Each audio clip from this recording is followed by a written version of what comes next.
So please welcome Venerable Sayadaw U Khema Wuntha.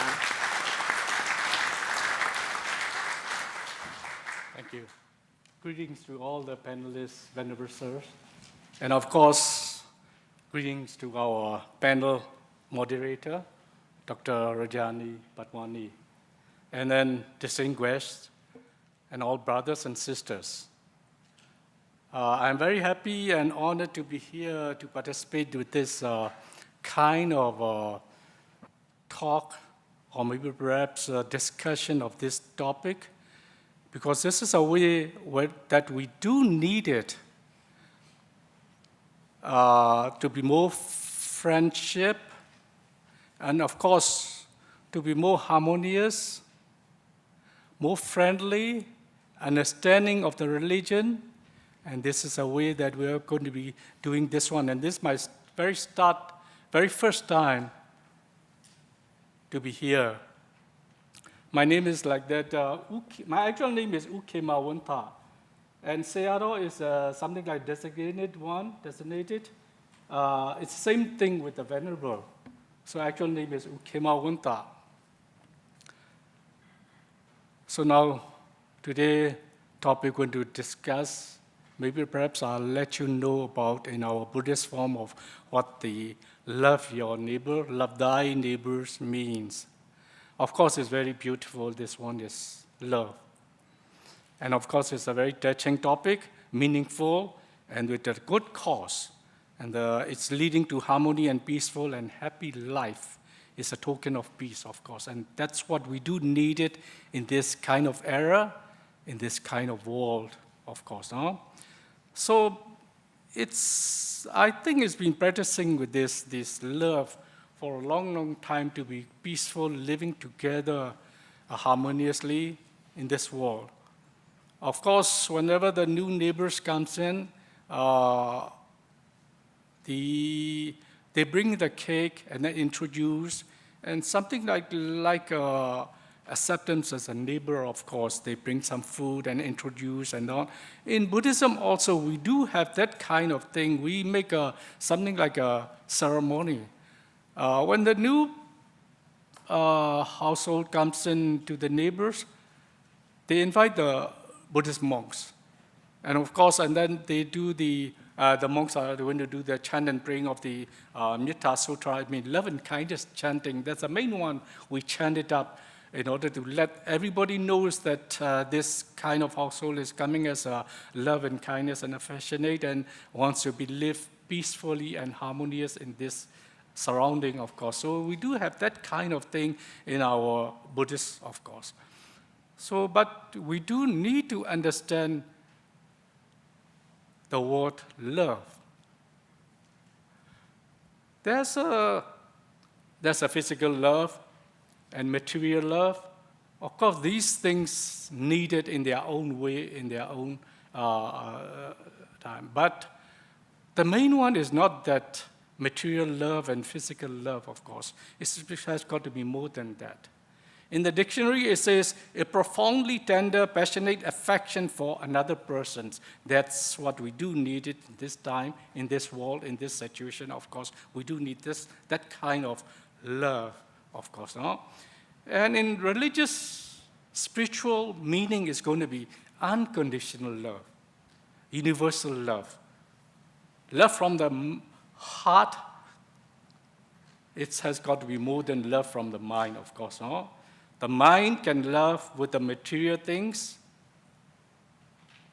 and maybe perhaps the physical love from the mind can be, but from the heart, it's radiate. When you open the heart and understand the love, you can radiate to everybody. And that's what our religious leaders are trying and give us to us.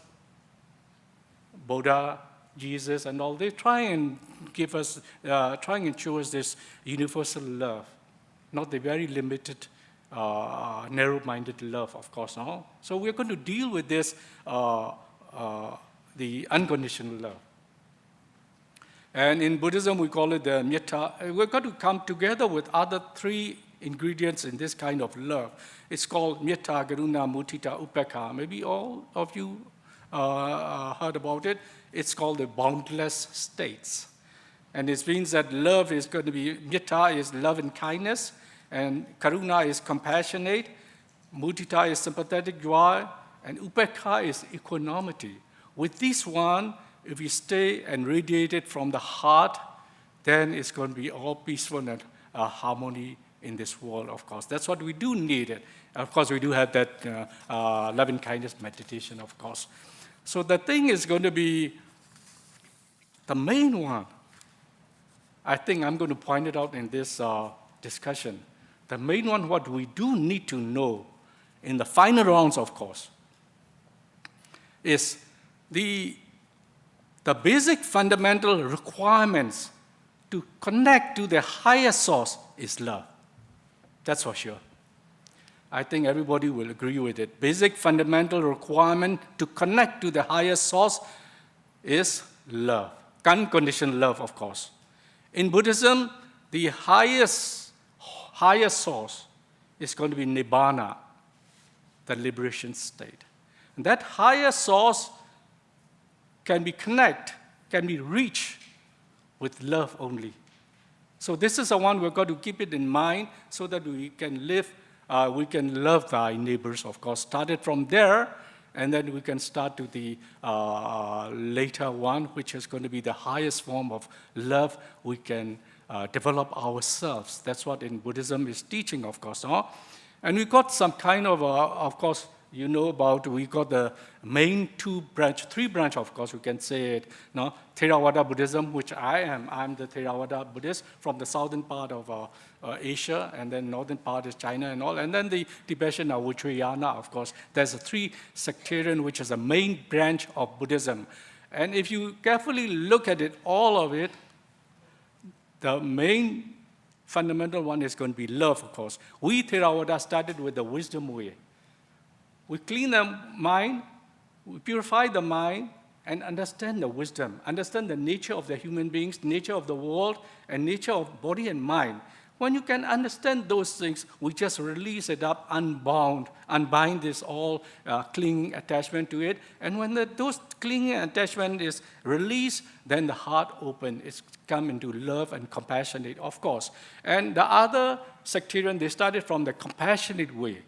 When you compassionate, started from their practicing, it's ended up with the pinya, we call it the wisdom, of course. Both of them together, it's ended up in the love, of course, compassionate way. Because this is the only way which we can connect to the higher source, of course. Huh? So in order to train it up, we got in Buddhism, we got the gentle and soften the mind, body, of course, and body, of course. Gentle and soften the mind, and meditation, especially this love and kindness meditation, and purify the body and purify the mind. And that's one's going to be the main to the training the mind, of course, to be cleared out this. Why couldn't we have this kind of unconditional love to each other? Of course, that's what our brother just pointed out. We got the ego self is there.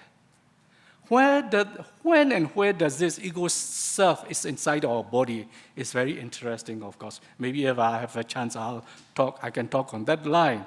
But there's an ego self inside us, and Buddha wants us to be free, get out from this ego self, and we got this meditation and all, of course, now. So if you can clear out this ego self, and what Buddha said, the ego self is something like he got the reference point from in our body and mind. And that reference point, his soldiers are going to be with that defilement and condition, of course. Anger, hatred, jealousy, and condition, of course. These are the things he is mainly his weapons, of course. His self-ego is always there. And when it comes in, the object and people comes in through, these are the reference point which react to it. If you don't have that kind of defilement and condition in our mind, the mind is totally simple and pure, and as it is, of course. So Buddhism teaches that love the neighbors started from there and to end it up to reach or connect to the higher source, which is the liberation one, and that's what really is the Buddhism. And there's a two-way. Is there any time? Okay, 1 minute. Okay, let me go. So the main one is going to be we've got to promote and develop this love. Of course, we practice it up. Another one is promotion. Promote this love, and this is really the witness. This is really surely the thing which we have been doing today is going to be promoting of this love, of course. Surely, this kind of thing we do did it more and more, of course. Huh? So let me end it up. What I found it out from the internet, of course, is a positive of living. Keep a smile on your face and a song in your heart. A smile is a sign of joy. A hug is a sign of love. A love is a sign of happiness. I wish everybody to have joy, love, and happiness, and peaceful and harmony in this world. Thank you.